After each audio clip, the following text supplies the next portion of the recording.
सलाम। अच्छा ये बताएं कि इमरान खान साहब कल छुट्टी कर गए, ठीक है, तो उनका एक ख्वाब था नया पाकिस्तान, वो कहाँ तक बना सके? नया पाकिस्तान इंशाल्लाह अब भी हम लोग नए पाकिस्तान में इमरान खान की उम्मीद पे बैठे हुए, इंशाल्लाह इमरान खान फिर आएगा। अब जो हम लोग पुराने पाकिस्तान में आए तो लुटेरे और चोरों की पाकिस्तान में आए, बच्चे बच्चे की ज़बान पे इमरान खान है, बड़ों की ज़बान पे इमरान खान।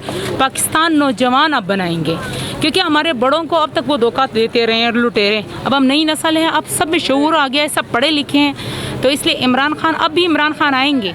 अच्छा एक आवाज़ थी, एक बात थी कि गरीब का ये बंदा जो है ना, गरीब का दुश्मन है, जो 500-800 की दिहाड़ी लगाता है उसका ये दुश्मन है, उसके बच्चे जो है ना भूखे होते हैं। क्या नहीं नहीं, ये गरीब का दुश्मन नहीं है। देखिए अब यूरोप में भी महंगाई है, जर्मनी में, अमेरिका में, कनाडा में, हर मुल्क में महंगाई है, ठीक है। आबादी बढ़ रही है, इसमें इमरान खान का कोई कसूर नहीं है। यूरोप में तो इमरान खान नहीं बैठा हुआ ना, और रह गए गरीब, तो ये पाकिस्तान को बनने में टाइम लगेगा। अच्छा मुझे ये बताएं कि करोड़ नौकरियाँ, 50 लाख घर, ठीक है, मैं नहीं जाऊंगा IMF के पास, खुदकशी कर लूंगा, ठीक है, और बहुत से सवाल है, लेकिन ये तीनों को चले मुझे जवाब दें। देखिए जी, बांग्लादेश अम से बाद में आज़ाद हुआ था, ठीक है, और अम से आगे निकल गया, ठीक है, और जो करोड़ों की नौकरियां हैं, लोग इस काबिल बनेंगे तो करोड़ों की नौकरियां लेंगे। हम हर काम इमरान खान पे नहीं डाल सकते, हमें अपनी भी हिम्मत करनी चाहिए।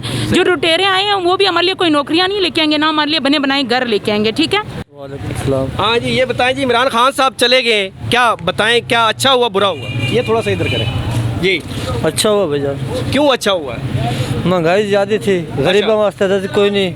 कितनी कमाते हैं आप? दिहाड़ी कितनी लग जाती है? दिहाड़ी 300-400 बनती है। अच्छा, और उससे बाद 6 बच्चे हैं, कहाँ से आटा पूरा करो? अच्छा, आटा पूरा नहीं होता? आटा भी पूरा नहीं होता। लेकिन यहाँ तो कहते हैं जी हमें इमरान खान साहब का चलना बड़ा अच्छा लगता है, वो कपड़े बड़े अच्छे पहनता है, तो कोई क्या अच्छा, गरीबों वास्ते तो कोई अच्छा भी नहीं कहा उसने। अच्छा, गरीबों को तो मार दिया उसने। तो जब आप इतने पैसे लेके जाते हैं घर में, तो क्या सिचुएशन होती है, कैसे पूरे करते हैं?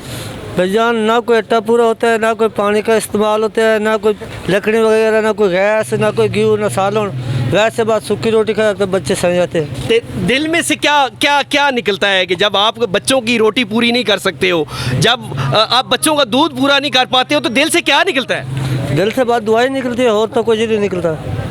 अच्छा, तो क्या कहते हैं, क्या होना चाहिए, क्या होना चाहिए? ये गरीबों वास्ते सस्तवाई होनी चाहिए, कोई रिस्क होवे गरीबों को, जो मजदूरी रोजगार होवे। इनसे उम्मीद है जो आए हैं अभी आ रहे हैं, जो PDM की जो हुकूमत अपोजिशन की आई है, तो इनसे कोई उम्मीदें हैं आपको? देख लेंगे भैया, उम्मीद तो बड़ी है और कोशिश तो कर रहे हैं।